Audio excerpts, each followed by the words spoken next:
خالد الغندور وعلى صفحته بيهزر ويقول: ادينا كنا بنقول سيراميكا احسن من فريق العين، اهو خد على عينه هو كمان بالخمسة.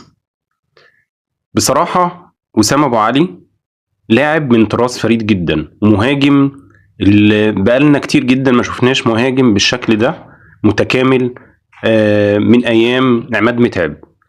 وسام ابو علي صاحب اكبر معدل مساهمة للاهداف لاي مهاجم غير محلي في تاريخ الاهلي مقارنة بعدد المباريات، يعني مساهم في 31 هدف في دقايق تساوي 26 مباراة فقط. انه لاعب هداف بالفطرة بس قدام الجون مرعب، ان هو اصلا بيضغط ضغط عالي جدا، وضغط مش بيحلق بس على اللعيب، لا ده هو عايز يروح ياخد الكرة منه، فعنده اسلوب في انهاء الهجمة صعب على اي دفاع او حارس مرمى.